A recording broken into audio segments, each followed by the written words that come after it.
tout le monde, j'espère que vous allez bien. Aujourd'hui, on se retrouve pour faire le budget du mois de mars. Alors, on est un peu tôt dans le mois de février, mais c'est le meilleur moment que j'ai pour vous préparer ça et aussi également pour moi pour le préparer. Donc, peu importe, ce qui compte, c'est qu'il soit fait, peu importe le moment où c'est fait. Alors, je vous montre tout de suite, comme d'habitude, la petite vue mensuelle que voici. Donc comme d'habitude, c'est pour avoir un petit visuel sur mes prélèvements qui sont à venir tout au long du mois. Et ensuite, donc, on va avoir la page de budget, la page des épargnes, le suivi de mes transactions de ma carte bancaire et les suivis des transactions au niveau de mon compte Boursorama que je me sers pour suivre mes dépenses professionnelles. Voilà, donc écoutez, sans plus tarder, je pense qu'on va commencer et rentrer dans le vif du sujet. Donc, je pense que comme ça, vous devriez y voir. Donc, je prends mon petit brouillon, qui est très brouillon d'ailleurs, si je ne dis pas de bêtises, mais c'est pas grave. Et on va commencer par remplir tout ça. Pour commencer, tout simplement, je commence toujours avec mes revenus, qui ne varient pas, ou très peu. Donc, on est à 1450. Pour la carte, donc c'est ma prime d'activité. On est à 260. Ensuite, on a la case du papa de ma fille qui participe donc aux frais de l'école, du centre de loisirs, à ses frais en général. Et j'ai pas fait le total de la moitié. Combien que ça fait? Donc oui, ça devrait, on va faire un petit peu large. Ça devrait faire 110 €. Voilà, rollover, c'est s'il me reste du mois précédent, je le reverse le mois d'après. Donc forcément, ici, il n'y a rien. Donc on va prendre notre petite calculette et c'est parti. Hop. Donc on part avec une base de revenus de 1820 €. Donc, on commence par la partie des charges fixes. Comme d'habitude, on va faire la petite mise en situation. Donc, je vis actuellement avec ma fille qui a 3 ans et demi. Je vis chez mes parents le temps de la fin de la construction de notre appartement qui devrait avoir lieu au mois de juin, juillet à peu près. Donc, en attendant, vous ne verrez pas tout ce qui est alimentation, courses du moins, charges d'électricité, eau, gaz, ce genre de frais, vous ne les verrez pas puisque c'est mes parents qui les payent directement. Donc voilà. Mais j'ai quand même des charges fixes, sinon voilà. Et donc on est content parce que ce mois-ci, ça y est, on peut reprévoir de mettre de l'argent pour la maison. Et donc on part sur 800 € d'économie. Donc je les marque en charge fixe, mais si ça va être des épargnes, pour moi c'est vraiment quelque chose d'obligatoire entre guillemets, puisque ça va servir à l'ameublement notamment et les derniers frais pour l'aménagement en fait, tout simplement. Donc voilà pour la maison. Ensuite donc on a la mutuelle de ma fille, donc qui est à 20,53 €. Nous avons mes frais de carte bancaire, 9,18 €. Les frais de l'assurance de ma voiture. Et là, on est à 58,95 €. Donc ça va vraiment falloir que ça sera un de mes objectifs pour cette année, de faire baisser ce montant-là, tout en gardant des garanties convenables. Parce que bien entendu, je pourrais faire baisser, mais en ayant quasiment plus de garantie, donc c'est pas du tout le but non plus. L'abonnement téléphonique, 19,99 €. Disney+, hop, 8,99 €. Ensuite, qu'est-ce qu'on a? Eh bien, on a le centre de loisirs. Et on a l'école, puisque ma fille est en école privée. Donc, en plus de la cantine et de la garderie, nous avons des frais mensuels.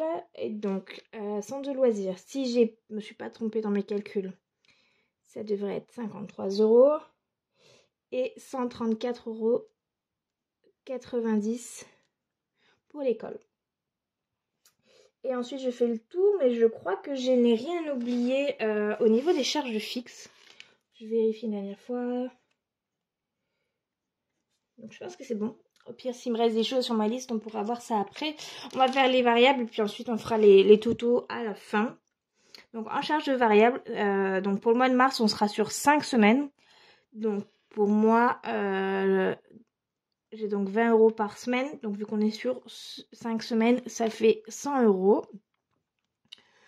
Pour ma fille, le montant ne change pas, peu importe le nombre de semaines, c'est 60 € pour le mois.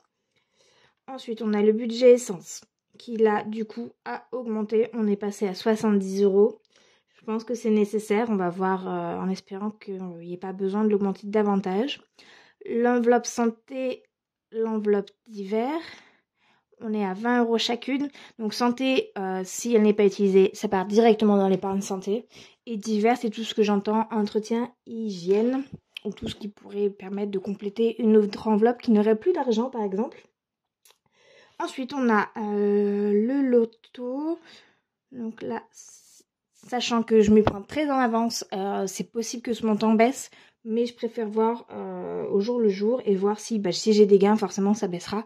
Mais sinon, ça reste ça. Ensuite, mon fonds de secours. Donc là, c'est 30 €. Donc dans les variables, je mets mes enveloppes mensuelles et mes enveloppes épargne, que je remplis généralement en début de mois. Mon enveloppe cadeau. Ensuite, on a les vacances. Les vacances. Parce que mine de rien, ça sera très vite là l'été et il va déjà falloir commencer à réserver des choses. Donc le budget vacances va devoir sous peu, je pense, diminuer. Le chat, si, toujours 50 € car on a bientôt atteint l'objectif. Ordures ménagères, on est toujours à 20 €. Le notaire, 50 €. Et pour l'école, mais en économie, j'ai donc prévu 50 €. Voilà. Donc, si je ne me suis pas trompée, là, on a tout listé. Et à partir de là, on va pouvoir compter, voir où est-ce qu'on se situe. Donc, on va commencer par le fixe, ensuite on fera le variable, et ensuite on verra avec les revenus comment ce qui nous reste, tout simplement. Donc, au niveau des charges fixes, donc 800, plus la mutuelle, la carte bancaire, la voiture, le téléphone, Disney+, le centre de loisirs et l'école. On est à 1105,54 centimes. Donc, 1105,54. Voilà. Et au niveau des variables, donc on a 100 perso, 60, 70, 20 et 20, 30 et 30 et 20, 100, 50, 20, 50 et 50. Donc on est là cette fois-ci à 620 € ici. Donc dans mes charges variables, il y a de l'argent qui sera retiré en espèces pour pouvoir remplir mes enveloppes. Et il y aura une partie également en virtuel pour remplir mes livrets. Je ne garde pas tout en espèces. Mais voilà, j'essaye de, suivant la longévité, je trouve pas le bon mot, suivant la durée du projet, de l'épargne évolue, voilà, j'essaye d'optimiser un maximum ce que je peux optimiser en tout cas. Pas avoir trop d'argent sur moi, mais quand même, c'est vrai que l'argent physique a plus d'impact pour moi personnellement que l'argent que je peux avoir sur mes livrets. Donc voilà, ce qui nous fait un total, si on rajoute les fixes, de 1725 et 54 €. Donc on est encore bien large, vous allez me dire. Oui, on est très large, mais tant mieux. Puisque on va peut-être se marquer ici. Donc il nous resterait, si on enlève les 1820, il nous resterait 94,46 €. Donc j'aimerais mettre 50 € en plus en épargne. j'ai fait des bêtises. J'ai fait des bêtises, donc on recommence. 1105,54 plus 620 moins 1820 plus 50. On arrive donc à un reste de 44,46 €. On est loin, très loin du budget zéro. Pour une fois, c'est vrai que d'habitude, je suis quand même beaucoup plus proche que ça du budget zéro. Mais vu que j'ai eu des variations, alors pas de mon revenu, mais au niveau de la CAF, et que je ne sais pas si ça va continuer la prochaine fois que je vais devoir m'actualiser, je préfère pas trop surcharger et voir à la fin du mois qu'est-ce qui reste, surtout avec les hausses du carburant et ce genre de choses. Donc je préfère rester sur ma base fixe, et s'il y en a davantage, bah je mets un maximum de côté également à nouveau. Mais voilà. Je vous dirais que j'ai pas grand chose de plus à dire que ça. Ces derniers mois, voilà, mon budget a été assez constant. Vous n'avez pas vu spécialement de nouveautés parce qu'il n'y en avait pas, tout simplement. Et je vous avouerai que dans un sens, c'est bien. Ça veut dire que j'ai une certaine stabilité, que ce que j'ai mis en place fonctionne. Mais aujourd'hui, j'ai quand même besoin de nouveautés dans mon budget, on va dire. Et vous allez trouver ça très bizarre, mais oui, j'ai envie de pouvoir aller faire mes courses et payer des factures d'électricité. Alors c'est bizarre, mais je pense que très vite, je vais dire que je veux plus, mais bon, c'est comme ça. Mais voilà, j'ai besoin aussi de renouveau dans mon budget.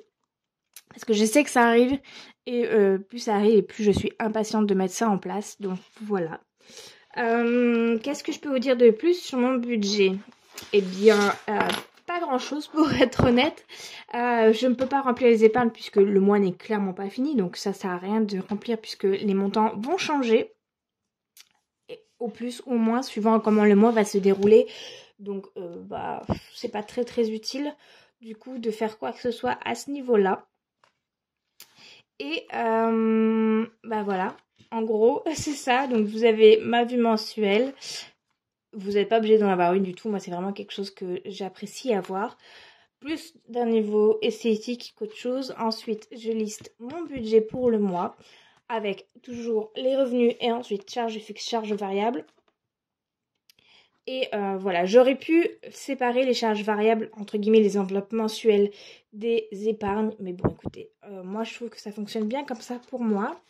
Je voulais juste faire un point sur les premières pages. Je vous les avais montrées déjà.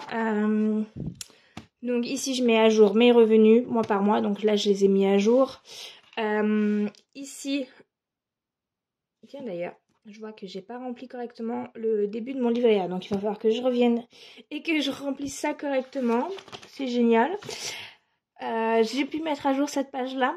Donc cette page-là, en gros, c'est pour voir si les variations suivant mes dépenses. Donc là, bien entendu, ça comprend uniquement les factures, entre guillemets, que j'ai actuellement, ainsi que l'école aussi, et le centre de loisirs, et l'essence que je mets dans ma voiture. Mais bientôt, plus tard, on aura aussi les courses pour savoir mensuellement combien j'ai dépensé, l'électricité, voilà. Même si je pense pas que je vais faire au réel, je sais pas trop encore comment je vais faire pour ma facture d'électricité, si je vais faire lisser sur 12 mois ou au réel, je sais pas trop encore. Donc voilà. Les défis, eh bien c'est pareil. Alors il faudrait que je mette combien on était du coup, parce que c'est le seul qui avait quelque chose, mais tout le reste c'était à 0. Les projets, et ensuite budget prévisionnel, comme vous pouvez le voir, je ne l'ai pas encore fait. Et j'ai encore des pages vides. Si je veux rajouter des petites choses, donc on verra par la suite. Mais voilà, là on avait janvier, février, et donc nous sommes rendus au mois de mars. Voilà pour mon petit cahier. C'est vrai que moi je l'adore celui-ci.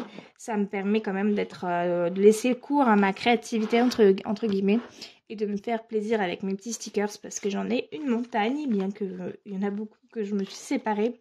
Mais voilà pour le budget. J'aimerais bien savoir comment vous procédez. Si vous avez quelque chose comme ça, si vous utilisez plus des fichiers Excel. D'ailleurs, je pense aussi... Alors, ça ferait une utilité doublon au final, parce que j'ai la version papier, et le faire sous format Excel, ça ferait un doublon. mais j'ai envie d'essayer aussi voir comment ça fonctionne, puisqu'on voit avec des graphiques, ça génère tout automatiquement. Quand vous remplissez dans une case, ça met à jour ailleurs la catégorie, ça reste un peu plus automatisé. Donc à voir. Je sais pas trop encore. Je me questionne là-dessus. Je pense que je vous en parlerai si je viens à tester et je vous montrerai qu'est-ce que je fais à ce moment-là. Mais voilà où est-ce qu'on en est pour le budget. Sinon, bah voilà mes outils pour l'instant que je vous avais montré en début d'année pour l'année à venir. Bah, pour l'instant, ils fonctionnent toujours si bien. Je pense qu'il faut que je mette à jour mon système pour les enveloppes mensuelles. C'est peut-être le seul truc qui, pour l'instant, fonctionne, mais ne fonctionnera peut-être plus lorsqu'il y aura également l'enveloppe course et tout ça. Donc, ce sera à voir. Mais voilà, une vidéo très courte, mais pour une fois, on va droit au but et c'est pas plus mal. J'espère que pour vous, le mois de février, puisqu'on est toujours en février, se passe très bien pour vous, que vous suivez ce que vous aviez établi en début de mois et que vous commencez à vous préparer et que vous êtes déjà prêt pour le mois de mars. Si c'est pas fait, ne vous inquiétez pas, c'est moi qui suis très en avance. Vous pouvez le faire d'avance si vous le savez, il n'y a aucun souci là-dessus. Si vous n'êtes pas prête, pas prêt, ne vous inquiétez pas, vous avez encore le temps. Et en attendant, je vous souhaite une très belle semaine et je vous dis à très vite. Bye bye!